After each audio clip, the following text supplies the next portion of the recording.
And now it's time for the Wild Side News with your host, Sidney Wildsmith. Hello, and welcome to the Wild Side News. There was an audible sigh of relief heard around the world as it became official that Barack Obama is the new President of the United States. Following almost 8 long years of war on the environment, on reason, and functional intelligence by the Bush administration, the night of the election witnessed one of the most massive vision shifts in human history. Across the nation, Obama supporters marched to the polls in record numbers. Learning from the past, wisdom and reason triumphed, with the understanding that there could be no close calls this time, and American democracy was reborn as people took back their power from the old guard. Behold a new day, a younger, smarter, freer dream is born, and with it a vision of a return to reason, goodwill, real science, a rewilding of the American spirit. Barack Obama has forged a new crucible in which a new world order can now be recast. There are those who do not see it, who do not understand, who cling to fear for their strength and will hold on to the old world of old politics, of old men and old ideas. To the rest, don't look back. Don't waste time explaining any more. To we the victors is the wonder, and the hope and the dream of a new world in which nature and humankind will restore the garden. This is our time and our dream. Let nothing now or ever again steal it from our souls. To Barack Obama, I stand united. God bless the great spirit that has emerged in our country. And now to this week's Nature News. With time running out, the Bush administration silently announced that it was granting 241 new oil and gas leases on Utah's public lands. Without making it clear exactly where these 360,000 acres of prospective exploitation were located, preliminary lists indicated that many would be in wilderness-worthy lands, including right through the middle of one of America's most priceless collections of ancient rock art, 9 Mile Canyon, Desolation Canyon, and areas around Dinosaur National Monument. As well, some of the most spectacular geologic wonders on Earth, enshrined in Arches and Canyonlands National Parks, could come under siege along their borders. Some people are wondering why there is such a rush to allot these large leases, when in fact of the more than 5,000 sites leased, only 225 resulted in actual oil and gas production.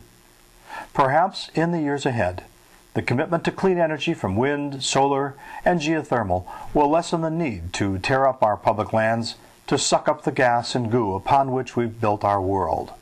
A change has been ordered in the old guard's playground, and not a day too soon. Global warming continues to leave its mark on the planet. Arctic sea ice has seen a rapid increase in disappearance, and now scientists have determined that it is at least 10% thinner than in recent years. The summer of 2007 saw the first ice-free passage in over 30 years in the Arctic zone. Environmentalists readily focus on the impacts diminishing ice is having on polar bears, but in fact, as in all things in nature, a change in one dominant species will be felt throughout an enormous spectrum of interdependent living things, far too complex for science yet to understand. The dark ghost of climate change is carbon in the atmosphere, and scientists have announced that if we hope to put that evil genie back into the bottle, we'll have to commit to an intense global program to reduce carbon emissions throughout this century. Short-term fixes will help, but not be enough. If we can achieve 25% reductions by 2050 and continue to 80% by 2100, we will hold temperature increases to between 1.4 and 3.4 degrees centigrade. But scientists are now projecting out to the year 2300, at which time carbon reductions will have to hold at close to 90% of current levels. So the bottom line is, let's get started at global reductions and make it a way of life. On the energy front, the Great Lakes are being eyed as a possible site for vast wind farms. It's been estimated that if 100,000 12-story turbines were distributed in the Great Lakes, it could provide electric power for 1/3 of the U.S. annual needs. Currently, the U.S. has no offshore wind farms, but has plans for such off the Texas, Delaware, New Jersey, and Rhode Island shores. There are many potential obstacles to the proposal, first of which is that it would be a highly speculative endeavor.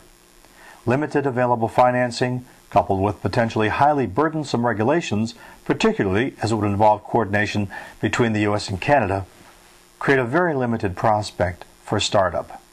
But the prospect of massive power production does inspire entrepreneurs to consider such long-term solutions. Keep thinking. We need lots of it. With the new Obama presidency, investments in clean technologies will increase, despite the awkward economy. As research pays off, so too the answers to our quest for energy independence. A recent development in flat solar panels offers a quantum leap in efficiencies. Existing flat panels have a maximum absorption efficiency of 67.4%. The rest of the light, and therefore energy, is reflected from its surface. However, thanks to the wonders of nanotechnology, this efficiency was suddenly increased to 96.2%. This represents a 45% increase in energy output on flat solar panels. A new anti-reflective coating makes it possible to capture almost all light falling on a panel without having to adjust the angle to the sun, a huge added advantage. This new technology was developed by the Rensselaer Polytechnic Institute by a team led by Sean Yu Lin. To be frank, this is just the beginning of the clean tech revolution. As advances coordinate, as they did in the digital revolution, we may not even begin to imagine what is truly possible in efficiencies and cost savings. California passed a ban on keeping chickens, calves, and pigs in cages in this last week's election. Promoted by animal rights groups and the Humane Society, the laws will become effective in 2015. Despite the long lead time, the egg industry and cattle growers claim the regulation will force them from business, as open-raised livestock will raise the price of production compared to states which do not have such regulations. But to anyone who knows anything about the torture that must be endured by animals kept in small cages for their entire lives, such human regulation comes as a relief. Almost everyone knows either someone or someone's pet that has been bitten by a rattlesnake. But recent reports from around the world indicate that 421,000 venomous bites result in approximately 20,000 deaths per year. Some estimates suggest that in fact these numbers are more like 1,841,000 bites with 94,000 deaths annually. If you live in an area with potentially dangerous snakes, carry snake bite kits when in snake country and learn what to do if bitten.